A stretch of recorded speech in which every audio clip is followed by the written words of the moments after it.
কেমন আছো? আজকে একটু চিকেন বানিয়েছিলাম, সেটা কিন্তু একটু স্পেশাল, তাই জন্য তোমাদের সাথে শেয়ার করলাম। কালকে এসেছিলো ভাগনা, দুটো ভাগনার চাকরি হয়েছে, তো ওরা এসেছিলো রাত্রে একটু খেয়েছিল।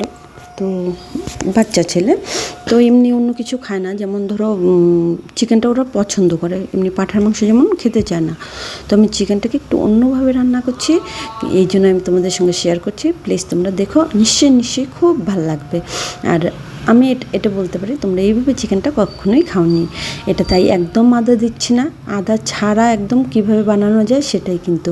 আর তার জন্য তোমাদের পুরো ভিডিওটা কিন্তু অবশ্যই দেখতে হবে, স্কিপ করো না। ছোট্ট ভিডিও দেখো, অনেক কিছু এটার থেকে করে খেতে পারবে।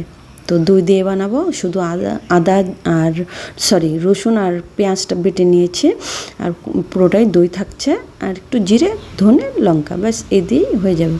তো মাংসটাকে আমাকে একটু ভালো করে ফ্রাই করে নিয়েছি, সেরকম ভালো না, মানে একদম শক্ত শক্ত না, সফট করে। তো এটা তুলবো না, এটাতেই দিয়ে দিলাম শুকনো লঙ্কা ফোড়ন, গরম মশলা এটাতে দিচ্ছি না, পড়ছে না আর কি। আলু কিন্তু পড়ছে না, বাট আমার আলুটা দিতেই হচ্ছে আমার ছোটো ছেলের জন্য। তো তোমরা আলুটা কিন্তু দিও না, ওটা স্কিপ করে যাও।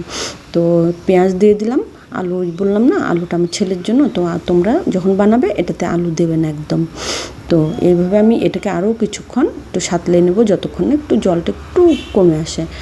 আর যখন তেল ছেড়ে যাবে, যে তেল ছেড়ে গেছে, এই অবস্থায় আমি সমস্ত মশলাটা, মানে আদা ছাড়া কিন্তু, আদা কিন্তু দিইনি, তো এটা দিয়ে সুন্দর করে কষিয়ে জল না দেওয়াই ভালো। বাট দেখলাম আলুটা পুরানো আলু ছিল, সেদ্ধ হয়নি, তাই জন্য কিন্তু আমার একটু জল দিতে হয়েছিল। বাট জল না দিলে এটা কিন্তু দুর্দান্ত স্বাদের হয়। তো তোমরা কিন্তু একবার খেয়ে দেখো। আর বলছি বলেই না, না খেলে বুঝতে পারবে না। তো আমি আগে ভেজেই নিয়েছিলাম মাংসটা, তো জল ছেড়ে দেবে বলে নুনটা দিইনি, নুনটা কিন্তু আমি এখন দিয়ে দিলাম। তো প্লিজ তোমরা ভিডিওটা দেখো, স্কিপ করো না, পাশে থেকো, আর লাইক, শেয়ার, সাবস্ক্রাইব করো যদি মনে হয় ভালো হয়েছে, আর না হলে করতে হবে না, দেখে চলে যেও।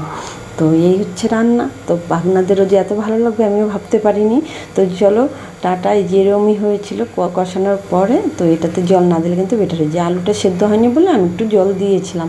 বাট তোমরা যখন করবে ধীরে ধীরে করো, ওরা চলে যাবে বলে আমার তাড়াহুড়ো ছিল, আমি তাড়াতাড়ি করেছিলাম। বাট তোমরা যখন করবে ধীরে ধীরে করো, রিল্যাক্সে করো, দেখো প্রচণ্ড টেস্টের হয়। আর এত টেস্টের হয় না বলার নেই। তো সবাই ভালো থেকো, সুস্থ থেকো, ভিডিওটা দেখো।